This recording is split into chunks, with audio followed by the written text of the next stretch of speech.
우리가 주변을 이렇게 보면 참 부러운 사람들이 있습니다. 특히 우리 신앙인들은 신앙생활을 정말 잘하는 사람들, 어떻게 저렇게 할 수 있을까? 정말 부러운 사람들이 눈에 띄게 됩니다. 그런데 나는 그게 잘 안 된단 말이죠. 그래서 그냥 부러움 속에만 있지 내가 그것을 어떻게 따라할 그런 생각은 또 못하는 거예요. 그래서 때로는 좌절하기도 하고 그렇게 되는 겁니다.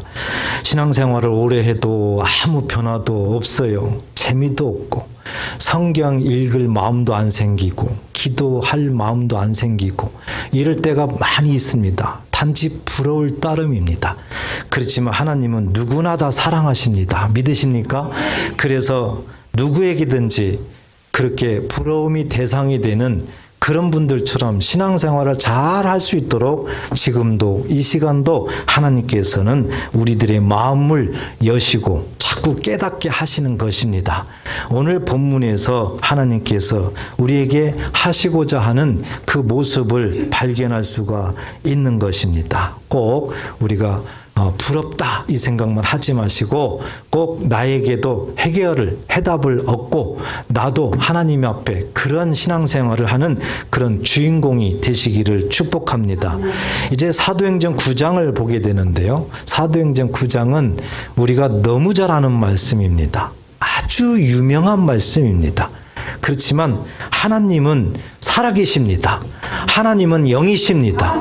그래서 지금 역사하십니다. 우리가 과거에 알고 있는 내가 성경 알고 있는 그 모습이 아니라 지금 우리에게 필요한 대로 여러분들의 심령대로 지금 역사하시는 살아계신 하나님을 믿으시기를 바랍니다.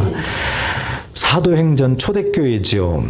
우리가 사도행전 7장에서 보게 되면 이 스데반이 이제 순교를 하게 됩니다. 이때가 가장 이제 초대교회 성도들을 핍박을 하던 정말 어려웠던 그런 시대입니다. 그래서 스데반이 순교한 이후에 그 핍박이 못 이겨서 다 뿔뿔이 흩어져야만 됐습니다. 왜? 가만히 있으면 잡혀서 죽어요.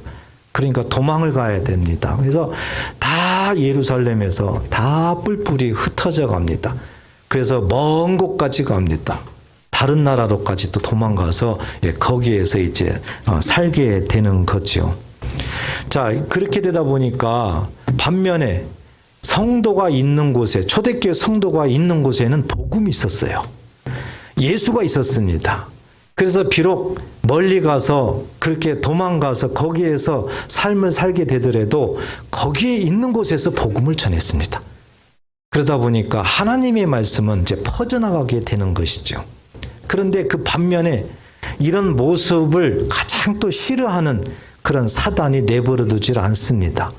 그래서 정말 그런 사람들, 열심을 다해서 예수를 믿고 복음을 전하려고 하는 그 사람들을 일일이 찾아서 잡아서 옥에 가두고 잡아서 죽이려고 하는 또 그런 반대 세력도 있었던 것입니다. 그 대표적인 사람이 오늘 우리가 성경 읽었던 바로 사울입니다. 사울뿐만 아니라 그 당시에는 환경이 그랬어요. 예수 믿으면은 어떻게든지 간에 죽이려고 하는 핍박하는 그런 시대였습니다. 1절 보시면 사울이 주의 제자들에게 대하여 여전히 위협과 살기가 등등하여 대제사장에게 가서 그랬습니다. 왜 대제사장한테 가겠어요? 2절에 보니까 다메섹 여러 회당에 가져갈 공문을 청하니 그랬습니다. 공문을. 그러니까 모든 그런 사람들을 잡고 죽이고 뭐 하는 그런 권한이 이제 대제사장에게 있었는데 그 대제사장한테 가가지고 이제 요청을 하는 거죠. 공문을 받는 거예요. 내가 어디 가서 누구누구를 또 예수 믿는 자들을 잡아오는 것을 허락하노라 하고 이 공문, 도장을 딱 찍어주는 거 이것을 받으러 간 겁니다. 그래서 사울이 이 공문을 받아가지고 그 도를 따르는 사람을 만나면 그 도는 예수지요. 예수를 따르는 사람을 만나면 남녀를 막론하고 결박하여 예루살렘으로 잡아오려 함이라 그랬습니다. 그러니까 이 사울이 얼마나 악합니까? 악하냐고요. 그런데 우리가 사울을 한번 생각해 보세요. 이 사울은 굉장히 하나님을 잘 알고 잘 믿는다는 사람입니다. 스스로. 그래서 그는 제2인자다 그러면은 서운해할 사람이에요. 뭐 율법도 잘 알죠. 잘났죠. 그냥 못난 게 없어요. 모자란 게 없어요. 이분은 착각을 하는 거예요. 이렇게 예수 믿는 자들을 멀리까지 가서 잡아서 데리고 오게 가두고 죽이고 이렇게 하는 것이 하나님의 일이라고 착각하고 있어요. 착각은 비록 자유입니다. 그렇지만 하나님이 보셨을 때 과연 사울을 어떻게 생각하고 있을까? 이것이 문제지요. 그런데요.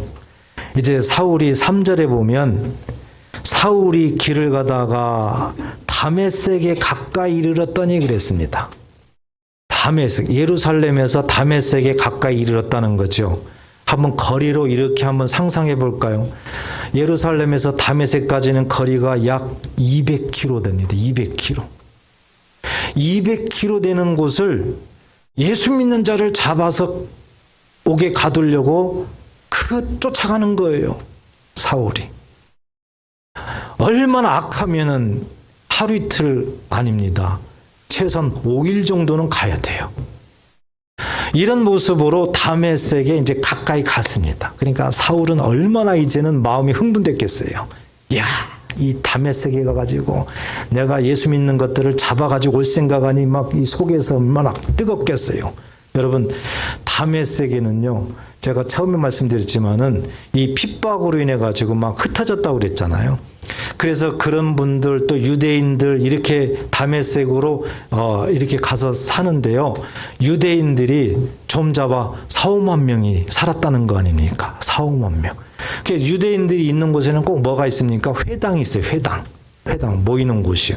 그것도 한 30개가 됐다는 거 아니에요. 그러니까 얼마나 하나님을 잘 믿는다는 그런 모습이 드러나고 있느냐고요. 이 사울은 아마 걱정했을 것 같아요. 제가 생각할 때는. 왜? 다메섹에 유대인들이 많은데 거기에서 복음을 듣고 예수 믿는 자들이 자꾸 많아지고 있는 거거든요. 그러니까 예수 믿는 자들이 많이 있다는 얘기는 이제 문제가 생긴다는 얘기 아니겠어요? 그러니까 사울이 그 도시를 아마 찍은 것 같아요. 저기 가서 내가 이렇게 하면은 공로가 엄청나겠다. 어떤 그런 인간적인 못된 악한 생각을 한 것 같습니다. 그래서 이렇게 200km나 되는 곳을 그가 찾아가고 그러지 않겠어요? 자, 이렇게 이제 앞에 가까이 왔습니다. 그런데 3절 보니까 사울이 길을 가다가 다메섹에 가까이 이르렀더니 호련히 하늘로부터 빛이 그를 둘러 비추는지라 그랬습니다. 이 호련히는 갑자기입니다. 갑자기. 전혀 없었어요. 근데 갑자기 하늘로부터 빛이 그를 둘러 비쳤다 그랬습니다. 여러분, 이 빛은 햇빛이 아니에요. 이 빛은 햇빛이 아니라고요. 하늘로부터 빛이 그랬습니다. 하나님께서 비추는 빛이에요. 하나님이 비추는. 그러니까 우리가 이 햇빛, 태양도 뜨거울 때는 바라볼 수가 없잖아요. 예, 우리들 눈이 문제가 생길 수 있잖아요. 그런데 하나님께서 비추는 알 수 없는 이 빛은요, 상상이 안 되는 빛입니다. 그 빛을 바라보게 되면은 온전하지 못합니다, 사람이. 그 정도예요. 그런데 그런 빛이 갑자기 하늘로부터 사울을 둘러 비추는 겁니다. 사울을 둘러 비추는 거예요. 자, 이랬을 때 하늘에서 소리가 들려요. 그러니까 사울은 땅에 엎드러지는 거죠. 4절 보니까 땅에 엎드러져 들음에 소리가 있어 이르되 사울아 사울아. 음성이 들리는 겁니다. 음성이 사울아 사울아 사울아 사울아. 이게 더 좋은가요? 음성이 들리는 거예요. 그런데 이름을 부르고 어떻게 합니까? 내가 어찌하여 나를 박해하느냐. 음성이 들리는 거예요. 어찌하여를 다른 말로 하면은 why예요. 나를 박해하느냐 그러는 거예요. 여러분 여기에서 이제 자꾸 이름이 나오는 사람이 누굽니까? 사울이죠. 사울. 이 사울은요, 이제 성경을 쭉 보게 되면 이 바울, 사도 바울을 얘기하고 있는 거거든요. 그래서 우리가 하나 좀 잘 정정하고 잘 알아야 될 필요가 있어요. 이 사울이라는 이름에 대해서요. 왜냐면은 저도 예전에 신앙생활 하면서 뭐 부흥 집회하고 막 그럴 때 보면은요, 이 본문을 설교하면서 이 사울이 이렇게 악한 자, 예수 믿는 자들을 죽이려고 한 자, 그렇지만은 다메섹 도상에서 이제 예수를 만나고 그가 철저하게 회개하고 이제 그가 바울이 됐습니다. 그래서 사울이 바울이 됐습니다. 많이 들어보지 않으셨어요? 못 들어봤다면은 참 신통방통한 분이네. 예? 이름이 이렇게 바뀌었다는 것으로 굉장히 이 마음에 와닿게 되고 또 그것 때문에 진짜 그렇구나. 하나님께서 이름도 바꿔주는구나. 막 은혜 받고 그랬어요. 굉장히 은혜 받고 그랬어요. 그런데요. 아니에요. 잘못 배웠어요. 우리는 잘못 배웠어요. 이 사울과 바울은 똑같은 한 사람이고요. 똑같은 한 사람이고 이 사울과 바울은 태어날 때부터 두 이름을 가졌어요. 두 이름을. 왜냐면은 이 사울이라는 사람은 자기 아버지가 유대인이에요. 유대인. 그런데 언제 어떻게 되는지 모르지만은 본토 유대에서 이제 좀 멀리 어디로 이사를 갔어요. 이사. 거기가 어디냐면은 길리기아 다소입니다. 다소. 이 다소는 이 터키 남부예요. 트리키의 남부 지역이에요. 그러니까 유대 본토에서 좀 떨어져 간 거죠. 따라서 거기에서 이 사울이 태어난 겁니다. 그런데 그 길리기아 다소는 AD 1세기인데 그때 로마의 속국이에요. 로마의 지배를 받았어요, 거기가. 그래서 전부 다 이 로마의 통치를 받았어요. 따라서 거기서 태어나면은 로마의 이름을 가지고 이제 호적에 실려야 되는 거죠. 그러니까 로마 이름이 필요한 거예요. 그렇지만 부모가 유대인이죠. 비록 본토의 유대인은 사울은 아니지만 디아스포라 유대인인 거예요. 이해되십니까? 그러니까 유대인의 이름도 가지야 맞죠. 그리고 로마 지배를 받으니까 또 로마 이름도 가져야 맞는 거예요. 이해되십니까? 우리나라 사람이 미국 이민을 갔어요. 그러면 부모가 미국으로 이민 갔죠? 그럼 부모는 한국 사람이죠. 그죠? 한국 사람이에요. 그런데 이민 가서 거기 있다 보면은 뭐 시민권 얻을 수도 있고 뭐 이렇게 하겠지만 거기에서 태어난 자녀가 있다면 그 자녀는 미국 시민권을 갖고 태어나잖아요. 그러니까 미국 이름이 있어야 되죠. 호적에 오르려면. 그러더라도 부모가 한국 사람이고 또 부모하고 살 때는 한국말을 하고 따라서 한국 이름이 필요해요, 안 해요? 필요하죠. 그러니까 한국 이름도 짓는 거 아니에요? 네, 참 쉽게 설명한 것 같아요. 그처럼 이 사울도 그렇게 유대인이면서도 디아스포라. 그러니까 한 사람인데 이름이 두 개가 필요했던 거예요. 그래서 사울이라는 이름은 유대식 이름이고요. 바울이라는 이름은 로마식 이름이에요. 이해되십니까? 예, 이름이 뭐 사울이 변하여 바울이 됐다 그것이 아니라 이름이 두 개입니다. 단지 우리가 이해할 수 있는 것은 이렇게 다메섹 도상에서 이 사울이 이런 모습으로 변했다. 이제 이런 모습을 통해서 사울이라는 뜻은 강구하다는 뜻입니다. 강구. 그리고 바울이라는 뜻은 낮은 자라는 뜻이에요.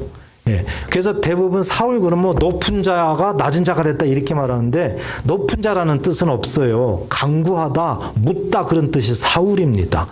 어쨌든 낮은 자가 된 것은 맞잖아요. 사울이.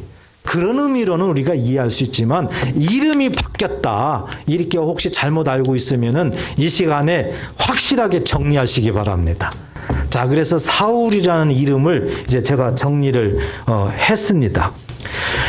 여기에서 보니까 이제 4절, 5절, 6절 보면은 사울에게 엄청난 사건이 벌어지고 있는 거예요.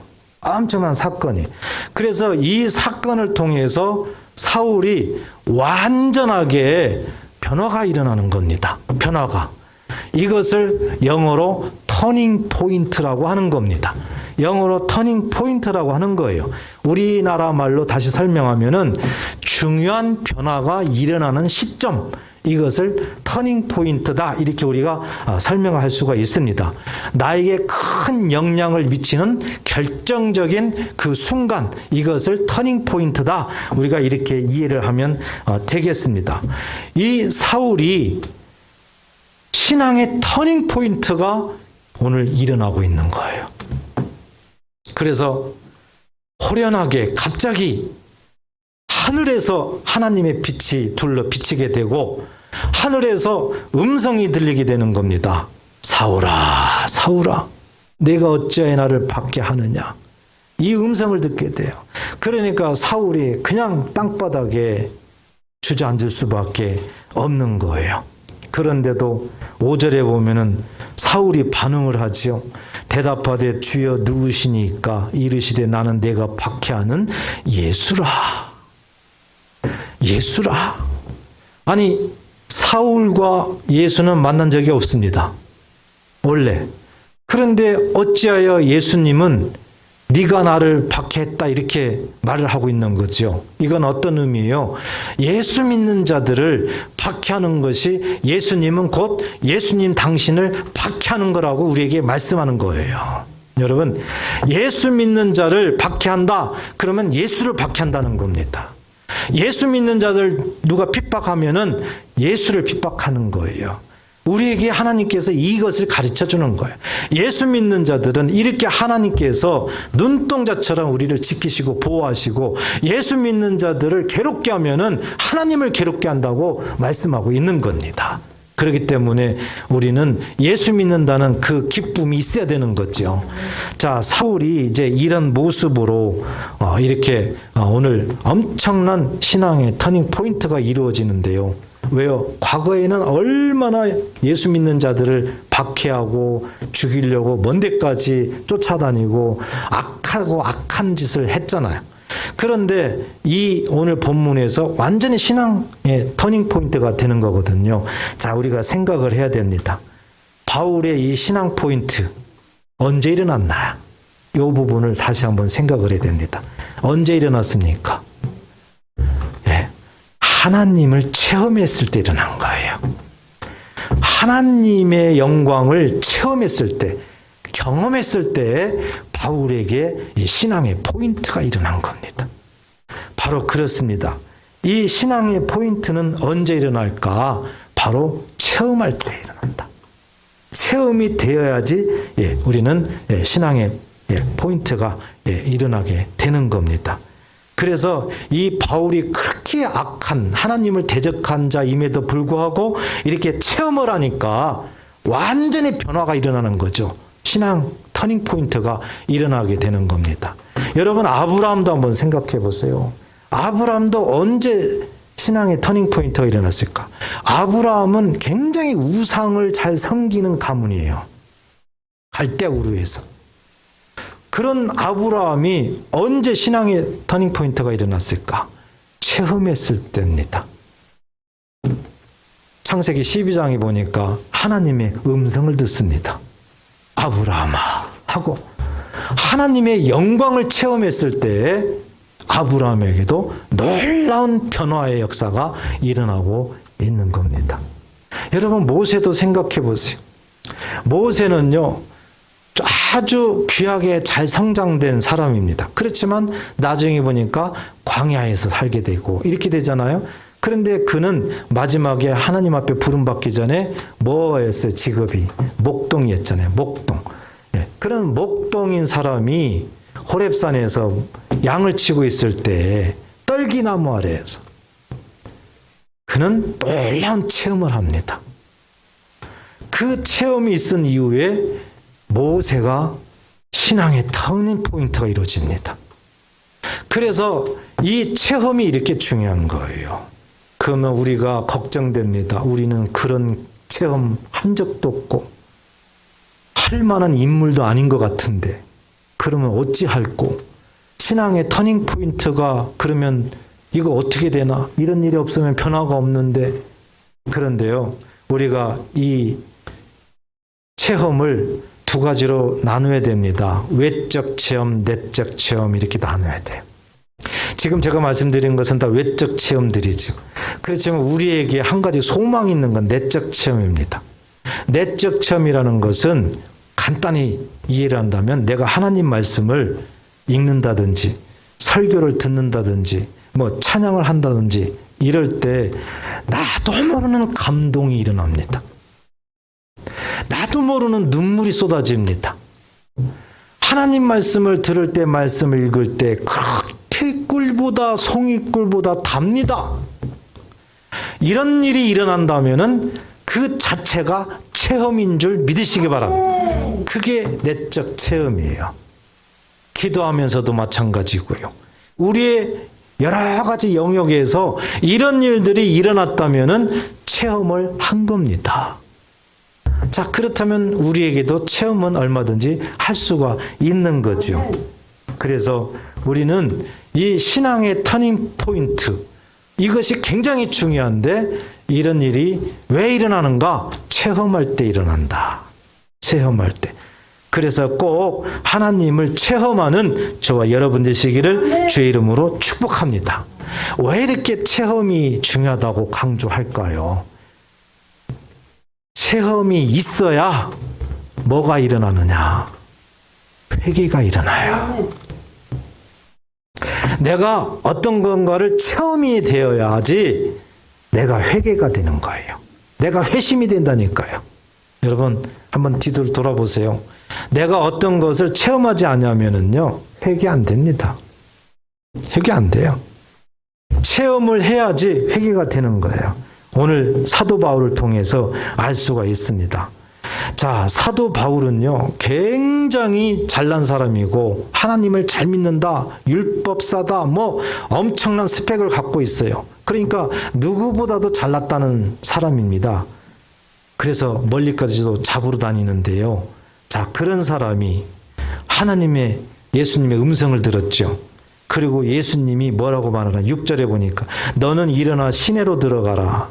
내가 행할 것을 내게 이를 자가 있느니라 그랬어요. 예수님의 음성이죠. 그런데 예수님을 사울이 믿었어요, 안 믿었어요? 안 믿었잖아요. 예수 믿는 자들을 잡으러 다니는 사람이잖아요. 하나님을 잘 믿는다고 하면서도 하나님이 육신으로 이 땅에 오신 그 예수님은 이제 안 믿는 거거든요. 예전 같으면 이 말에 순종하겠어요, 안 하겠어요? 안 하죠.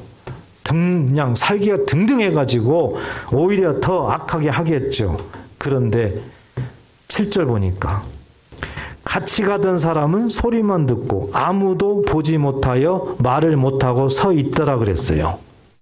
자, 같이 가는 사람이 많이 있었거든요. 이제 사람을 잡으러 가니까. 그런데 그 사람들은요, 무슨 소리만 들었지 아무것도 더 이상은 듣지도 못하고 뭐 그랬어요. 그냥 무슨 소리만 난 겁니다. 그런데 사울만큼은 사울아, 사울아, 어째 나를 박해하느냐 하면서 음성을 또박또박 들은 거예요. 사울만큼은 우리에게 뭘 시사합니까? 하나님의 음성, 이 체험은 하는 사람이 있고 못하는 사람이 있다는 거예요. 예수를 믿어도 다 똑같지 않다. 체험을 하는 사람이 있고 못하는 사람이 있다. 다시 얘기해서 은혜를 누리는 사람이 있고 못 누리는 사람이 있다는 것을 우리에게 보여주고 있는 거예요. 그러면 우리는 사울 같은 하나님의 음성을 듣는 사람이 돼야 좋겠으니까 사울 주변에 있는 그냥 무슨 소리인지 소리만 듣고 아무것도 모르는 사람이 되는 것이 좋겠습니까? 사울과 같은 음성을 또박또박 듣고 하나님 앞에 변화되는 그런 사람이 좋은 줄 믿습니다. 자, 이렇게 사울이요, 이제 하나님의 음성을 듣고 8절에 보니까 사울이 땅에서 일어나 그랬습니다. 사울이 땅에서 일어나 눈은 떴으나 아무것도 보지 못하고 사람의 손에 이끌려 다메섹으로 들어가서 그랬어요. 자, 사울의 입장에서 보세요. 사울은 굉장히 유대인으로서 정말 많이 배우고 똑똑하다고 그랬죠. 그러면 만약에 이런 상황이라면 전에 같으면은 사울이 다메섹으로 들어가야 맞아요? 다시 예루살렘으로 가야 맞아요? 네?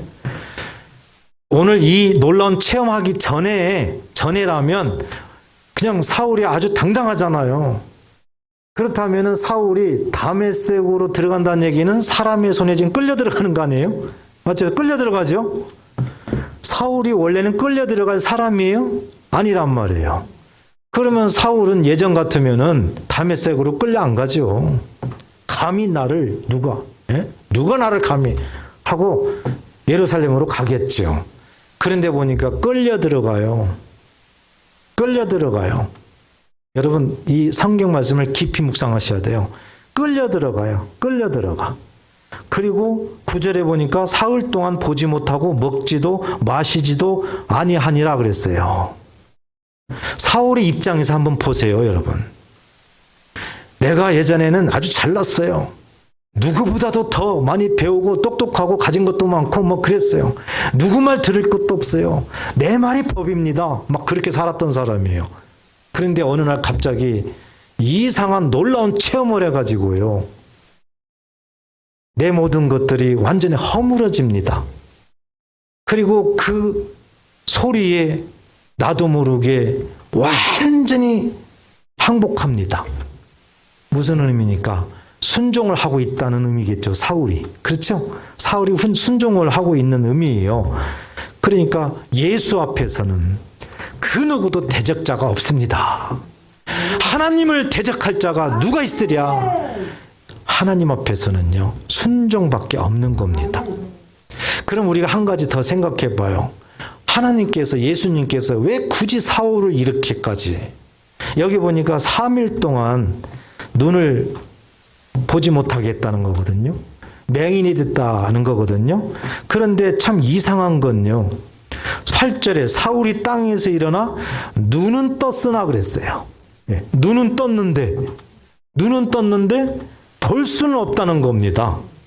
그러니까 눈 뜨고 봉사해요. 그렇죠? 눈 뜨고 봉사한 거예요. 아니 눈 떠 있으면 봐야 되는데 못 본다는 거예요. 이것은 영적인 의미입니다. 이 말을 통해서 사울에게 무엇을 깨닫게 하시느냐 이거죠. 눈은 떴으나, 이것은 네가 세상의 눈은 떴으나, 세상에서 잘나고 잘 배우고 이러는 것들은 네가 다 눈에 떠 있으나, 그 뜻이에요. 떠 있으나 아무것도 보지 못하고, 이것은 영적으로는 너는 맹인이다, 그 뜻입니다. 이해되십니까? 사도 바울에게 그것을 깨닫게 하고 있는 거예요. 너는 맹인이다. 네가 율법사라고, 네가 뭐라고, 네가 그렇게 잘한다고, 그것은 그냥 너는 세상적인 거고, 하나님의 눈, 영의 눈은 아니야. 너는 눈이 가려진 거야. 이렇게 말씀을 하고 있는 거예요. 자, 이 말씀을 사울한테만 한 것이 아니라 하나님께서 이스라엘 백성들을 택하시고요, 계속 끊임없이 말을 했어요. 이스라엘 백성들을 선민으로 택하고 하나님을 잘 믿어라. 그런데 거기에 보면은 뭐 율법사도 있고 서기관도 있고 뭐 다 있잖아요. 똑똑한 사람들 많잖아요. 그런데 하나님은 계속해서 아니야. 오늘 바울처럼 계속 말하는 겁니다. 이사야 시대 때 이사야 42장 18절에 보면요, 이스라엘 백성들한테 하나님께서 말씀하는 거예요. 너희 못 듣는 자들아 들으라. 이스라엘 백성들이 못 듣는다는 거예요. 그러면서 이스라엘 백성들한테 뭐라고 합니까? 너희 맹인들아 밝히 보라 이거죠. 눈은 떠 있지만은 보라 이거예요. 왜? 못 보고 있으니까. 맹인들아. 자, 그리고 19절에 보니까 맹인이 누구냐? 내 종이 아니냐? 여기서 내 종은 이스라엘 백성들 얘기해요. 내 종이 아니냐? 누가 내가 보내는 내 사자같이 못 듣는 자겠느냐? 내가 보낸 내 사자는 누구를 의미해요? 이스라엘 백성들을 의미해요. 계속 강조하고 있는 거예요. 그 자들이 못 듣는 자라는 거죠. 누가 내게 충성된 자 같이 그랬어요. 충성된 자가 누구를 의미해요? 이스라엘 백성들을 의미해요. 충성된 자 같이 맹인이 되겠느냐?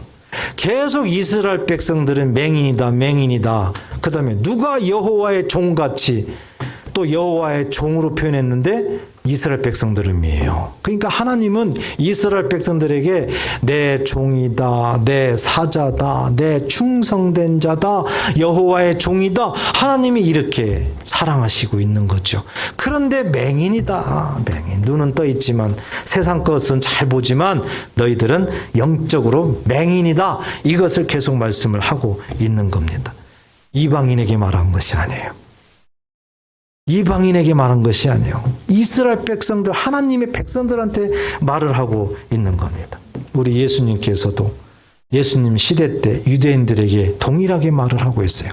마태복음 23장 17절에 보면 어리석은 맹인들이여. 서기관, 대제사장, 장로 이런 지도자들한테 하나님을 잘 믿는다고 하는 이 사람들한테 어리석은 맹인들이요. 예수님이 그러는 거예요. 영적인 맹인을 얘기하는 거죠. 눈은 떠 있지만 영적으로는 하나님과 딱 가로막혀 있어요. 어느 것이 크냐, 금이냐, 그 금을 거룩하게 하는 성전이냐. 금과 성전을 비교하면서 이 금에만 눈이 가 있는 거예요. 금에만, 금. 이 돈에만 눈에 가 있는 겁니다. 이 물질에만 눈에 가 있는 거예요. 돈은 잘 보이는 거예요. 세상적으로. 그런데 영적인 성전은 안 보이는 거예요. 이것 보고 맹인이다 이렇게 말하는 거죠. 맹인. 18절에 너희가 또 이르되 누구든지 제단으로 맹세하면 아무 일 없거니와 그 위에 있는 예물로 맹세하면 지킬지라 하는도다. 엉뚱하게 가르치고 있어요. 잘못 가르치고 있어요. 그러니 백성들이 어떻게 하겠어요? 지도자들부터 백성들까지 전부 다 유대인들은 맹인. 하나님의 백성이면서 얼마나 하나님께서 안타깝게 여기십니까? 하나님의 마음은 뭐예요? 그러니까 회개하라. 그러니까 회심하고 돌아와라. 이걸 말씀을 하는 거죠. 세상 끝날까지 참 사람은 변하기가 어려운 것 같아요. 요한계시록에도 보면은 계속 말을 하고 있어요. 계속. 요한계시록 3장 17절에 보면 내가 말하기를 나는 부자라. 부요하여 부족한 것이 없다 하나. 잘났어요. 가진 것이 많아요. 그냥 세상 눈은 떠 있어요. 그러나 하나님이 보셨을 때는 내 공고한 것과 가련한 것과 가난한 것과 눈먼 것과 벌거벗은 것을 알지 못하는도다. 맹인이다 이겁니다. 맹인. 하나님과 우리는 이렇게 차이가 나요. 하나님의 생각과 우리 생각은 이렇게 다르다는 것입니다. 여러분, 사도 바울을 눈은 떴으나 보지 못하는 이 상황으로 왜 만들었느냐? 영적으로 맹인이다. 영적으로 맹인. 그렇기 때문에요. 우리가 이 사실을 정말 귀담아 잘 적용해야 됩니다.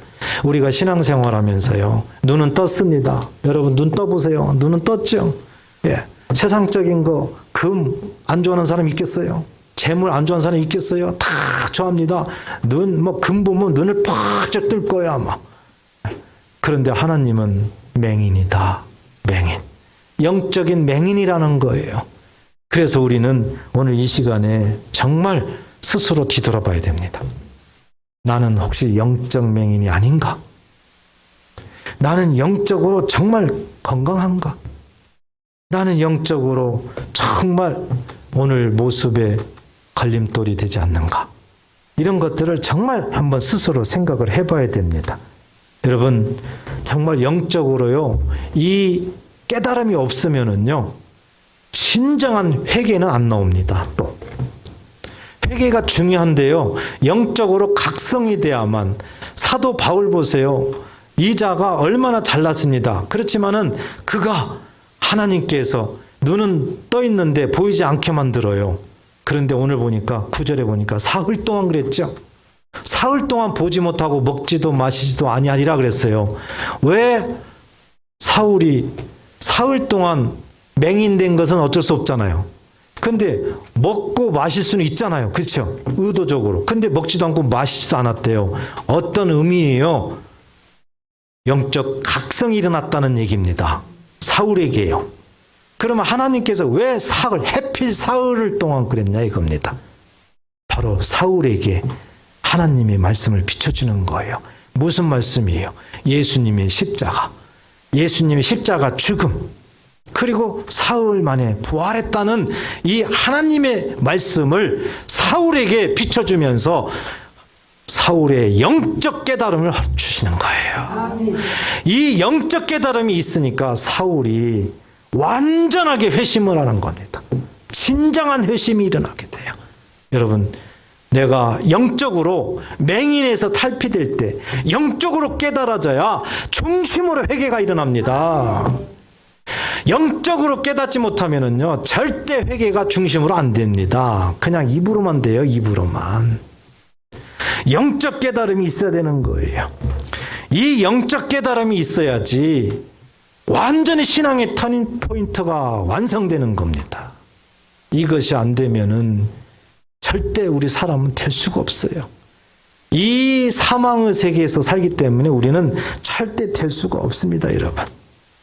우리 하나님은요, 예수님의 십자가를 통해서 세상째 모든 사람들을 구원하시고 모든 사람들에게 은혜 주시기를 원하시는 분입니다. 그렇지만 그 은혜를 누리는 사람은 따로 있다. 누구나 다 그 은혜를 누리는 것은 아닙니다. 누구나 예수 믿고 하나님의 은혜를 누리는 것이 아니에요. 오늘 사도 바울처럼 정말 영적으로 각성이 돼서 중심으로 회개함으로 말미암아 완전히 신앙의 터닝 포인트가 된 사람, 이런 하나님의 사람들만이 하나님의 은혜를 누릴 수가 있는 겁니다. 누릴 수가 있는. 은혜 받는 건 누구나 받을 수 있어요. 그렇지만 누리는 것은 안 되는 거예요. 아무리 은행에다가 저축을 수십억을 갖다가 저축을 해도요, 그걸 내가 찾아서 필요할 때 쓰지 못하면 무슨 소용이 있어요? 그걸 찾았어야지 내가 저축한 것을 보람도 느끼고 누리는 거 아니겠습니까? 하나님의 은혜를 받았으면은 그 은혜가 내 삶 속에서 누려야 될 거 아닙니까? 그렇기 때문에 오늘 우리가 사도행전 9장을 통해서 사도 바울이 그 회심한 거에 대해서 그냥 남 얘기다, 이건 저분 얘기다가 아니에요. 우리에게도 말씀하는 겁니다. 우리가 신앙생활하면서 정말 필요한 것은 신앙의 터닝 포인트라는 거예요. 정말 변화되는 어떤 그런 시점이 있어야 된다는 거예요. 계속 이 모습으로 가면 안 되는 겁니다. 그래서 하나님 우리에게 너희도 신앙 터닝 포인트를 가지라는 겁니다. 그리고 이제 우리에게 마지막으로 신앙의 터닝 포인트를 가지려면 어떻게 해야 되느냐? 우리에게 말씀을 합니다. 자, 요한계시록에서 우리가 찾아볼 수 있는데 요한계시록 3장 15장 16절에 보면 이런 말씀이 있죠. 내가 내 행위를 아노니 내가 차지도 아니하고 뜨겁지도 아니하도다. 내가 차든지 뜨겁든지 하기를 원하노라. 내가 이같이 미지근하여 뜨겁지도 아니하고 차지도 아니하니 내 입에서 너를 토하여 버리리라. 바로 이 부분이에요. 신앙의 터닝 포인트가 나한테도 이루어지게 하려면은 바로 이 부분을 우리는 통과해야 됩니다. 이 부분이 뭡니까? 차든지 덥든지 하라는 거예요.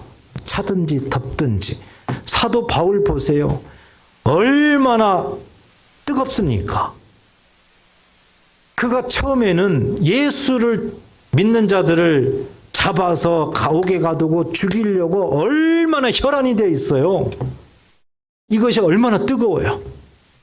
그런데 악한 뜨거움이죠. 하나님을 대적하는 뜨거움이죠.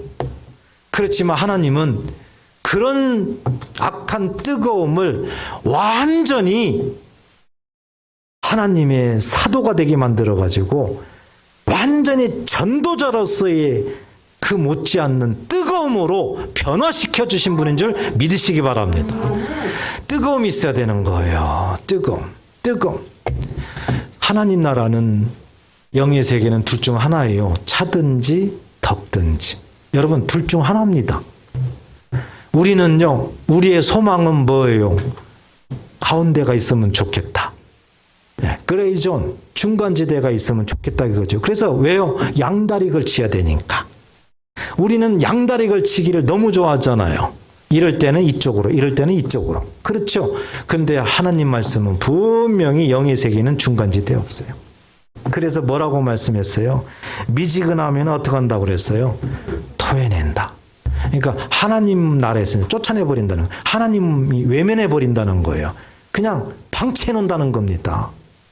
그러니 무슨 신앙의 터닝포인트가 일어나겠어요? 무슨 하나님의 은혜를 누리겠느냐고요. 그래서 우리는 한마디로 얘기해서 이것을 해결하기 위해서는요, 열심이라는 단어가 답입니다. 열심.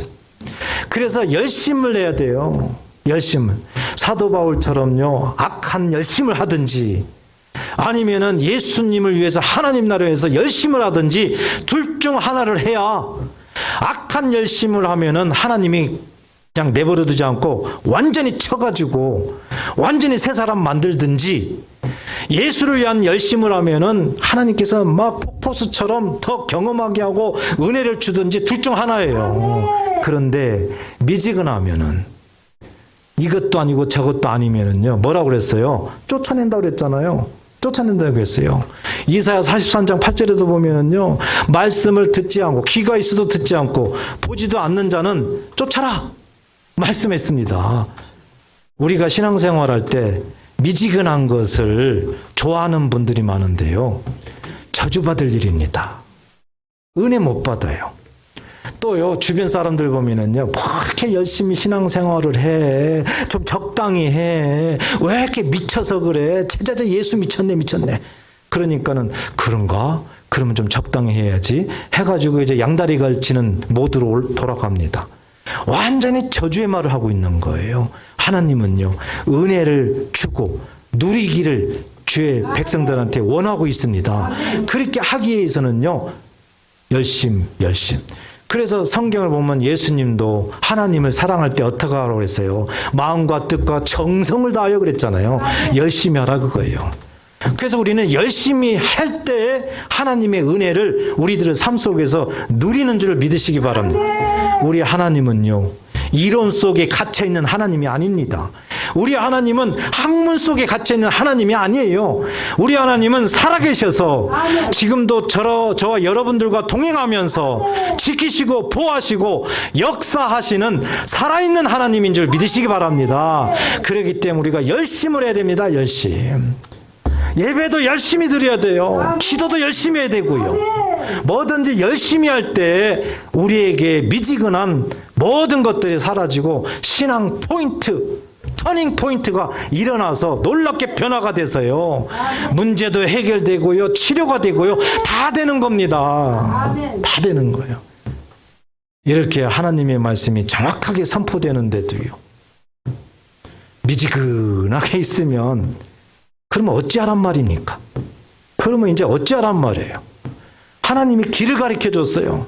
길을. 이제는 신앙의 터닝 포인트가 어떻게 하면 이루어진다, 어떻게 하면 은혜를 누린다, 길을 가르쳐 줬잖아요. 그렇죠? 그러니까 우리는 이제 해야 될 일은 오늘 바울처럼 그냥 순종하면 되는 거예요. 그냥 끌려만 가면 되는 거예요. 끌려만 가면. 내 고집 다 버리고 그냥 끌려만 가세요. 그러면 나머지는 하나님께서 하나하나 이끌어 가십니다. 꼭 한 주 동안도 우리는 예수를 믿음으로 이제는 완전히 새 사람 됐지 않습니까?